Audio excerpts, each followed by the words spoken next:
भारतीय जनता पार्टीचे प्रदेशाध्यक्ष चंद्रशेखर बावनकुळे आपल्याबरोबर आहेत. बावनकुळे साहेब, सध्या महाराष्ट्रात नरेंद्र मोदी यांच्या सभांचा धडाका सुरू आहे. त्यातलं त्यांचं एक कालचं वक्तव्य जे आहे ते प्रचंड गाजलं. ते म्हणजे शरद पवारांना भटकती आत्मा असं म्हणाले, जे वक्तव्य विरोधकांना झोंबलेलं दिसतंय. खरं तर शरद पवाराबद्दल मोदीजींनी अत्यंत योग्य पद्धतीने त्यांना उपरोधिक पद्धतीने आणि योग्य पद्धतीने शरद पवारजीचं जे जीवन आहे, शरद पवारजींनी त्यांचं आयुष्यच हे असंच जगलं आहे, भटकंती आत्म्यासारखं. कधी त्यांनी वसंतदादा पाटलांना धोका दिला, कधी त्यांनी अजित पवारासारख्या एका कर्तव्यदक्ष पुतण्याला घराच्या बाहेर काढलं, कधी त्यांनी महाविकास आघाडी स्थापन करून देवेंद्रजींच्या पाठीत खंजीर खुपसला, कधी त्यांनी पुलोस सरकार स्थापन केलं, कधी पुलोस सरकार पाडलं. आणीबाणीच्या काळातसुद्धा काँग्रेसला आणीबाणी संपता काँग्रेसला त्यांनी सोडलं. शरद पवारजीच्या आयुष्यामधले 12 उदाहरणं असे आहेत. त्यांनी वेगवेगळ्या पद्धतीने या महाराष्ट्रामध्ये फुटीचं राजकारण, असमंजस राजकारण, कन्फ्युजनचं राजकारण, त्यामुळे मोदीजींनी योग्य पद्धतीनं हा शब्द वापरला आहे की शरद पवारची आत्मा ही भटकंती आहे. हा योग्य शब्द आहे. पण या ज्या सध्या सभा होत आहेत, म्हणजे मराठवाड्यातल्या तरी 8ही मतदारसंघांसाठी नरेंद्र मोदी सभा घेत आहेत, तर इतक्या मोठ्या सभा का घ्याव्या लागतात, असाही विरोधकांचा सवाल आहे. माननीय प्रधानमंत्री स्वतः उमेदवार आहे प्रधानमंत्रीपदाचे. जेव्हा स्वतः उमेदवार असतं व्यक्ती, तेव्हा मत मागणे ही त्यांची जबाबदारी असतं. शेवटी मोदीजी पंतप्रधान पदाचे उमेदवार आहे. इंडिया आघाडीसारखं नाही आहे. इंडिया आघाडीत कोणी मत मागावं, जे काँग्रेस 240 जागा लढत आहे आणि 272ला बहुमत लागणार आहे, तर 240 जागा लढून किती जिंकणार हे तुम्हाला मला माहिती आहे. मागच्या वेळी जेवढ्या सीट्स होत्या त्यापेक्षाही कमी सीट मिळणार आहे.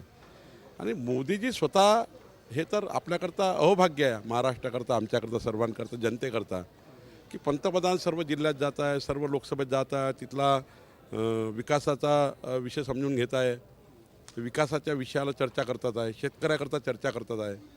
आणि त्यामुळं मला असं वाटतं की मोदींच्या जेवढ्या जास्तीत जास्त सभा होईल, आणि मी पुन्हा मागणी करतो आहे अध्यक्ष म्हणून पक्षाचा, की मोदीजींनी प्रत्येक मतदारसंघात यावं.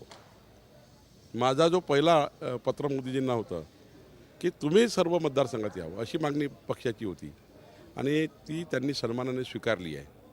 आजही मी त्यांना नंदुरबारला यावं अशी विनंती केली आहे.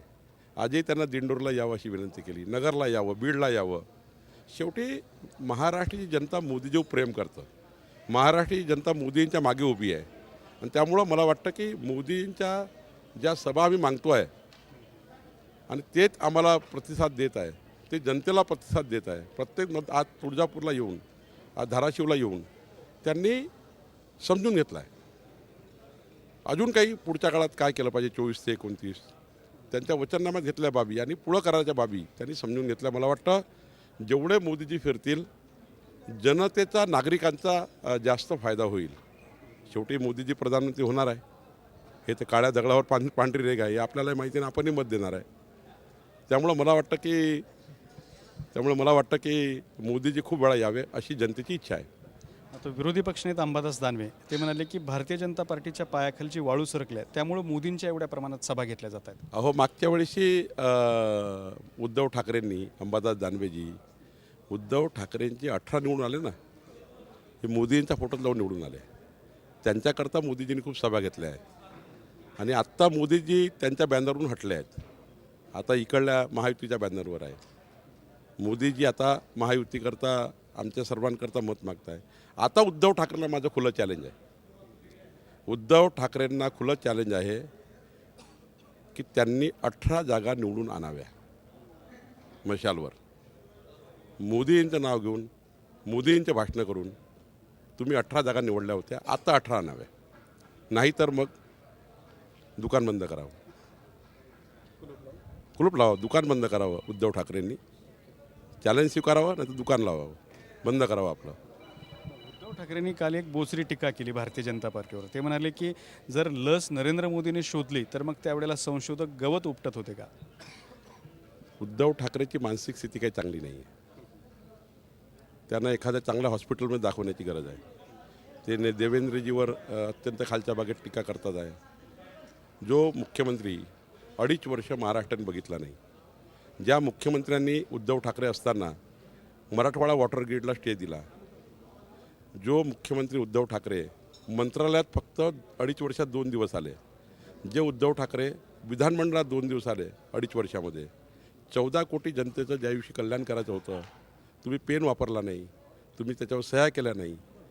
आज तुमचे एवढे आमदार निघून गेले, त्यांना भेटायला तुमचा वेळ नाही. मुख्यमंत्री म्हणून त्यांच्या समस्या तुम्ही कधी ऐकल्या नाही. 2.5 वर्ष महाराष्ट्र भकात झाला होता आणि जेव्हा त्यांचं पद गेलं त्यामुळं ते मानसिक त्यांची स्थिती ढासळली आहे आणि त्यामुळं आता ते कुणावरही बेछूट आरोप करताय.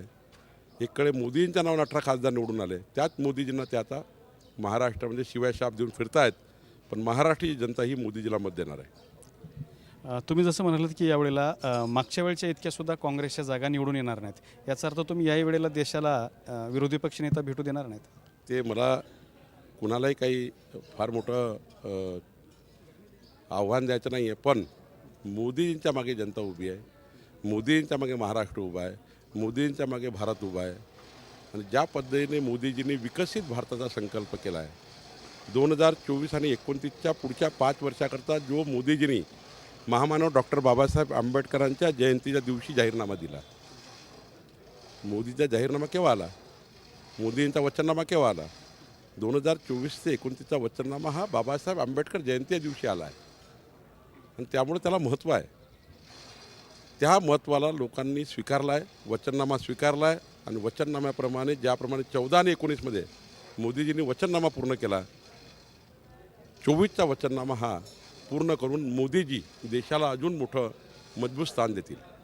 एक स्थानिक प्रश्न, नाशिकच्या जागेचा तिढा सुटलेला नाही, मात्र शांतिगिरी महाराजांनी त्यांच्या उमेदवारी अर्जावरती शिवसेनेचा उल्लेख केला आहे. एकनाथजी आणि अजितदादा दोघं बसून तो तिढा सोडवतील. पण मला वाटतं आता बऱ्यापैकी चर्चा झाली आहे. आज उद्या एकनाथजी निर्णय करतील. चंद्रकांत खैरे तुमचे जुने सहकारी होते, त्यांचं एक वक्तव्य आलेलं आहे की 5 वेळा नमाज पढून एखाद्या रुग्णावर जर फुंकर मारली तर त्याचा आजार बरा होतो असं म्हणतात. आता उद्धव ठाकरेच जर इतके बिघडले आहे, त्यांना औरंगजेबाची कबरावर त्यांना नमाज करावा लागतो आहे, तिकडे याकूब मेननच्या कबरेला ते सौंदर्यीकरण करतात आहे, जे सनातन हिंदू धर्म संपवण्याची भाषा करतात उदयनिधी स्टॅलिन, त्यांच्यासोबत हात वर करून ते विजयाची घोषणा करतात आहे. इंडिया आघाडीमध्ये उदयनिधी स्टॅलिन आहे आणि उदयनिधी स्टॅलिननी सनातन हिंदू धर्म संपवण्याची भाषा केली. आमचा प्रधानमंत्री झाला तर आम्ही सनातन हिंदू धर्म संपवून टाकू. अशासोबत उद्धव ठाकरे आहेत. उद्धव ठाकरेंनी धाराशिवशी आणि मराठवाड्याशी नेहमीच बेईमानी केली. संभाजीनगर नाव एकनाथ शिंदे, देवेंद्रजी, अजित पवारांना करावं लागलं. अहिल्यानगर नाव अहमदनगरचं सरकारला, आमच्या सरकारला करावं लागलं. इतके दिवस 2.5 वर्ष राहून धाराशिव शब्द त्यांच्या डोक्यात नव्हता. 23 मार्च 2023ला GR निघाला. एकनाथ शिंदे सरकार आलं, देवेंद्रजी सरकार आलं. उद्धव ठाकरे आता या निवडणुकीनंतर हम दो हमारे दो इतकंच दिसेल. आणि चंद्रकांत खैरे जे बोलले आहेत त्याचा संभाजीनगरची जनता योग्य उत्तर देईल. तर हे होते चंद्रशेखर बावनकुळे. त्यांनी आपल्या शैलीमध्ये उद्धव ठाकरे यांच्यावरती प्रहार केलेत. कॅमेरामन अमित आडेसोबत दत्ता कानवटे, TV9 मराठी, उस्मानाबाद, धाराशिव.